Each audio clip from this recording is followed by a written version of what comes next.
എന്തായാലും ഇതാ മധ്യപൂർവേഷ്യയിലെ ഈ സംഘർഷത്തിന്റെ പശ്ചാത്തലത്തിൽ ഇന്ത്യൻ കപ്പലുകൾക്കും നാവികർക്കും ജാഗ്രതാ നിർദ്ദേശം നൽകുകയാണ് ഡയറക്ടർ ജനറൽ ഓഫ് ഷിപ്പിംഗ് മന്ത്രാലയം. സംഘർഷഭരിത മേഖലകളിൽ പ്രവർത്തിക്കുന്നവർ അതീവ ജാഗ്രത പുലർത്തണമെന്നുള്ളതാണ് നിർദ്ദേശം.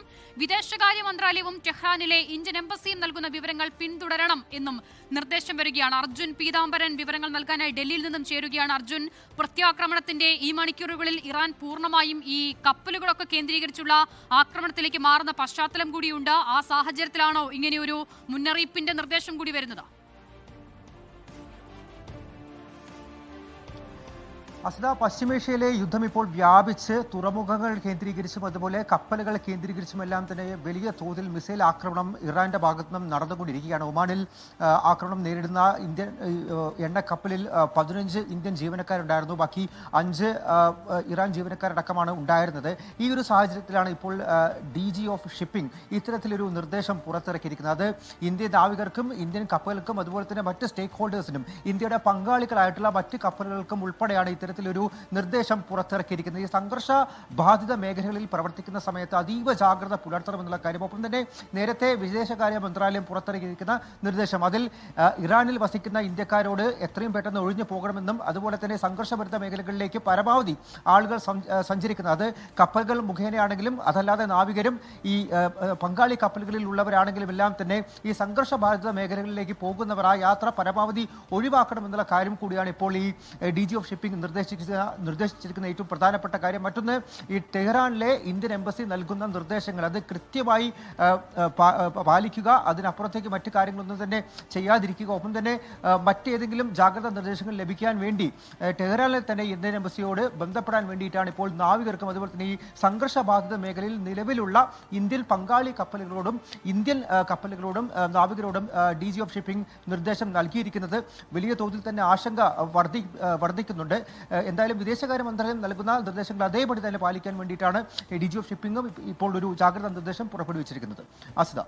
ശരി, അർജുൻ പീതാംബരനാണ് വിവരങ്ങൾ നൽകിയത്. ഇറാന്റെ ആക്രമണം തുറമുഖങ്ങളും കപ്പലുകളും ഒക്കെ കേന്ദ്രീകരിച്ച് മാറുന്ന സാഹചര്യത്തിൽ കൂടിയാണ് ഈ നാവികർക്കൊക്കെ ജാഗ്രതാ നിർദ്ദേശം നൽകുകയും ചെയ്യുന്നത്. ഇന്ത്യൻ എംബസിയും ടെഹ്റാനിലെ ഇന്ത്യൻ എംബസിയും ഇന്ത്യൻ വിദേശകാര്യ മന്ത്രാലയവും ഒക്കെ നൽകുന്ന മാർഗനിർദ്ദേശങ്ങൾ അത് പൂർണ്ണമായും പാലിക്കണം എന്നുള്ളത് കൂടിയാണ് ഇപ്പോൾ നൽകുന്ന മുന്നറിയിപ്പ്. അപ്പോൾ ആ നിലയിൽ ഒരു ഗുരുതരമായ സാഹചര്യത്തിലേക്ക് മാറുന്ന പശ്ചാത്തലത്തിൽ കൂടിയാണ് ഇങ്ങനെയുള്ള പ്രതികരണങ്ങൾ കൂടി വരികയും ചെയ്യുന്നത്. UAE-യിൽ ഇറാൻ ആക്രമണം ശക്തമാക്കിയ സാഹചര്യത്തിൽ ദുബായിലെ ഗ്ലോബൽ വില്ലേജ് അടച്ചിട്ടുണ്ട്. സന്ദർശകർക്ക് പ്രവേശനം അനുവദിക്കില്ല എന്നതുൾപ്പെടെയുള്ള വിവരങ്ങൾ അല്പം മുമ്പ് മുഹമ്മദ് റഹീസ് പങ്കുവയ്ക്കുകയും ചെയ്തിരുന്നു. അപ്പോൾ ആ നിലയിൽ എല്ലാ നിലയിലുള്ള മുന്നൊരുക്കങ്ങൾ എല്ലാ ഇടങ്ങളിൽ നിന്നും ഉണ്ടാകുന്നുണ്ട് എന്നുള്ളതാണ് ഏറ്റവും പ്രധാനപ്പെട്ട കാര്യം. ഇറാന്റെ ആക്രമണ സാധ്യത കണക്കിലെടുത്ത് അതിനെ പ്രതിരോധിക്കാനുള്ള മാർഗങ്ങൾ GCC രാജ്യങ്ങളടക്കം സ്വീകരിച്ചു വരുന്നതും നമ്മൾ ഈ മണിക്കൂറിൽ കാണുക കൂടിയാണ്. എന്തായാലും വലിയ പ്രതിഷേധം എല്ലായിടത്തും ഉണ്ടാകുന്നുണ്ട് എന്നുള്ളതാണ് ഏറ്റവും പ്രധാനപ്പെട്ട കാര്യം. പക്ഷേ ഈ മണിക്കൂറിലും ഇറാന്റെ തിരിച്ചടി ശ്രമങ്ങൾക്ക് അമേരിക്കയും ഇസ്രായേലും നൽകുന്ന മുന്നറിയിപ്പ് എന്താണ് എന്നുള്ളത്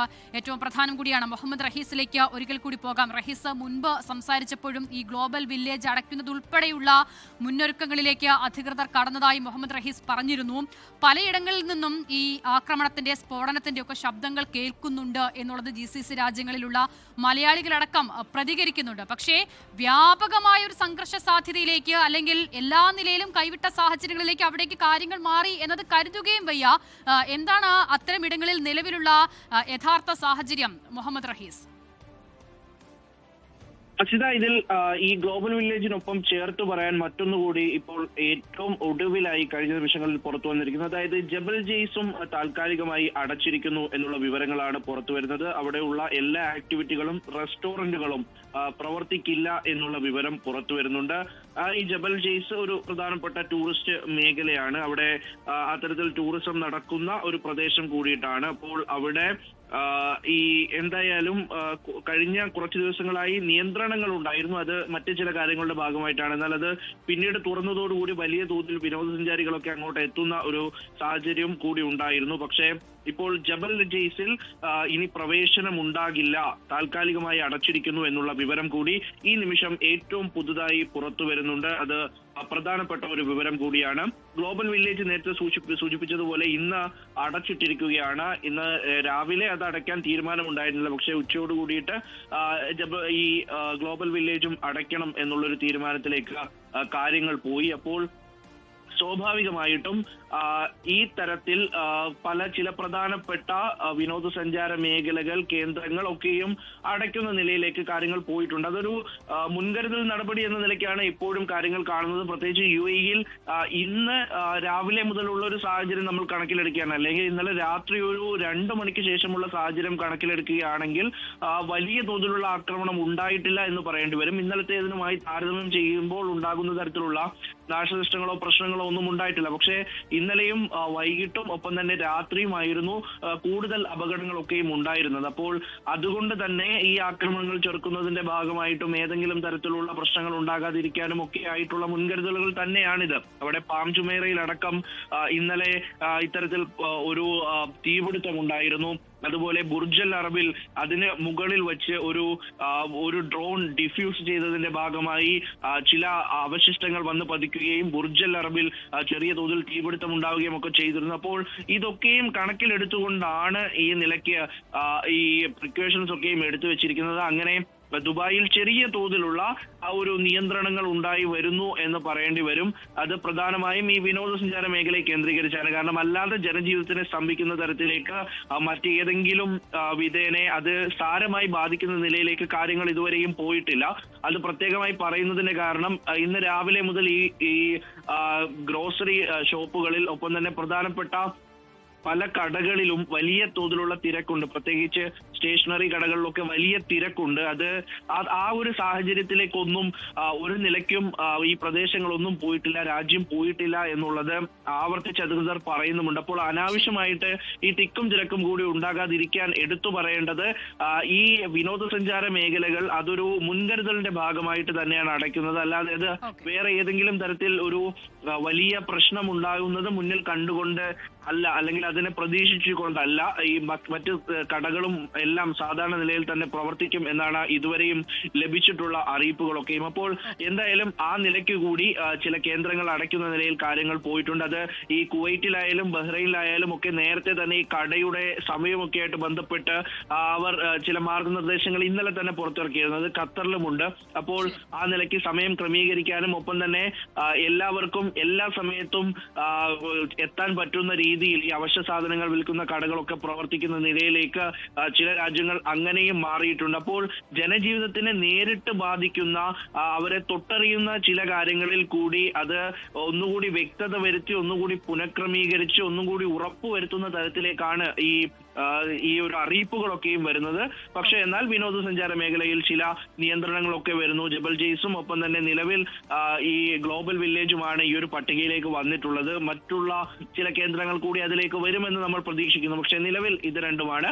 അത് അനാവശ്യമായി രാത്രി പുറത്തിറങ്ങുന്നതും ഒപ്പം തന്നെ ഈ വിനോദസഞ്ചാരത്തിന് വേണ്ടി പുറത്തിറങ്ങുന്നതും അതുവഴി ഏതെങ്കിലും നിലയ്ക്ക് ഈ ഡ്രോണിന്റെ അവശിഷ്ടങ്ങൾ പതിച്ച് അപകടം ഉണ്ടാകുന്നത് തടയാനും ഒക്കെ വേണ്ടിയിട്ടാണ് എന്നുള്ള വിശദീകരണമാണ് ഒടുവിൽ പുറത്തു വരുന്നത്.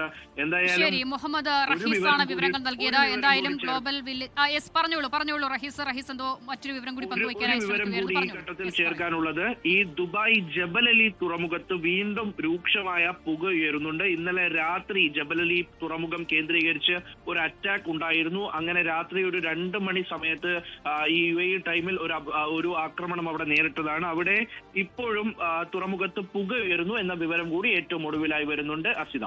ശരി, മുഹമ്മദ് റഹീസാണ് സമഗ്രമായ വിവരങ്ങൾ പങ്കുവച്ചത്. എന്തായാലും തുറമുഖത്തെ കേന്ദ്രീകരിച്ചുള്ള ഇറാന്റെ പ്രത്യാക്രമണത്തെക്കുറിച്ച് നമ്മൾ അല്പം മുമ്പ് സംസാരിച്ചതാണ്. അതിന്റെ കൂടുതൽ വിവരങ്ങൾ കൂടിയാണ് മുഹമ്മദ് റഹീസ് പങ്കുവയ്ക്കുകയും ചെയ്യുന്നത്. അതോടൊപ്പം തന്നെ ദുബായ് ഗ്ലോബൽ വില്ലേജ് ഉൾപ്പെടെയുള്ള വിനോദസഞ്ചാര കേന്ദ്രങ്ങളിലേക്ക് സന്ദർശകരെ പ്രവേശിപ്പിക്കുന്നതിനും നിലവിൽ വിലക്ക് ഏർപ്പെടുത്തുന്നുണ്ട്. അതൊരു മുൻകരുതൽ ശ്രമം എന്ന നിലയ്ക്ക് കൂടിയാണ് സരുൺ എ ജോസ് ഇന്റർനാഷണൽ ഡെസ്കിൽ നിന്നും പുതിയ വിവരങ്ങൾ നൽകാനായി ചേരുന്നുണ്ട്. സരുൺ, എന്തായാലും ഏറ്റവും പ്രധാനം ഇവിടെ ഇറാന്റെ ഈ ലീഡർഷിപ്പുമായി ബന്ധപ്പെട്ട് കഴിഞ്ഞ മണിക്കൂറുകളിൽ അവർ നേരിട്ട് കൊണ്ടിരുന്ന പ്രശ്നം തന്നെയായിരുന്നു. അലി ഖമനൈ കൊല്ലപ്പെട്ടതിന് പിന്നാലെ ശക്തമായി തിരിച്ചടിക്കുന്നു എന്ന് പറയുമ്പോൾ പോലും അതിന് ആര് നേതൃത്വം നൽകുമെന്നുള്ള ഏറ്റവും പ്രധാനപ്പെട്ട ചോദ്യമാണ്. ആയത്തുള്ള അലി റൈസ അറഫിയെ ഇറാന്റെ നേതൃ കൗൺസിലിലേക്ക് നിയമിച്ചു എന്ന വിവരങ്ങൾ വരുന്നുണ്ട്. അത് ഈ നിലയിൽ ഖമനൈക്ക് പകരമായിട്ടുള്ള നിയമനമാണോ എന്നതിൽ പൂർണ്ണമായും വ്യക്തത വന്നിട്ടില്ല എങ്കിൽ പോലും നിലവിൽ ചിന്നിച്ചിതറി നിൽക്കുന്ന ഇറാന്റെ ഒരു ഭരണ സംവിധാനമുണ്ട്, അല്ലെങ്കിൽ ഒരു ഡിഫൻസ് സംവിധാനമുണ്ട്. അപ്പോൾ അതിന് ആര് നേതൃത്വം നൽകുമെന്നുള്ളത് ഏറ്റവും പ്രധാനപ്പെട്ട ചോദ്യമാണ്.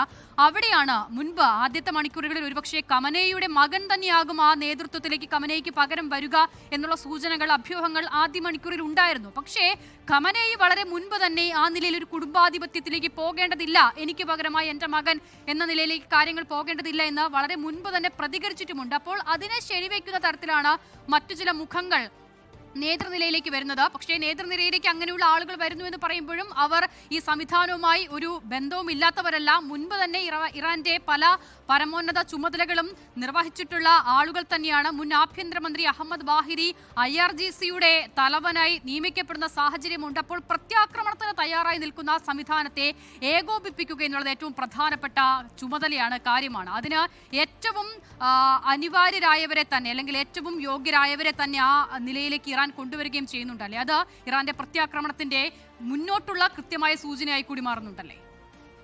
അസിത, ഏതായാലും ഇറാൻ ഇപ്പോൾ തിരിച്ചടി തുടരുകയാണ്. ഏറ്റവും ഒടുവിൽ സൈപ്രസിലേക്കും അവിടെ ബ്രിട്ടീഷ് സൈനിക താവളത്തിലേക്കും ഇറാൻ തിരിച്ചടിച്ചു എന്നുള്ള റിപ്പോർട്ടുകളാണ് ഏറ്റവും ഒടുവിൽ പുറത്തു വരുന്നത്. ഇപ്പോൾ ഇറാന്റെ ഭരണ ചുമതല 3 അംഗ സമിതിക്കാണ് നൽകിയിട്ടുള്ളത്. ആ സമിതിയിലേക്ക് ഇപ്പോൾ ആയത്തുള്ള അലി റസ അറാഫിയും എത്തിയിരിക്കുന്നു എന്നതാണ് സൂചിപ്പിക്കാനുള്ളത്. ഇദ്ദേഹം ഈ ഇറാൻ പരമോന്നത നേതാവിന്റെ ചുമതലയല്ല ഈ ആയത്തുള്ള അലി റസ അറാഫിക്ക് ഇപ്പോൾ നിലവിലുള്ളത്.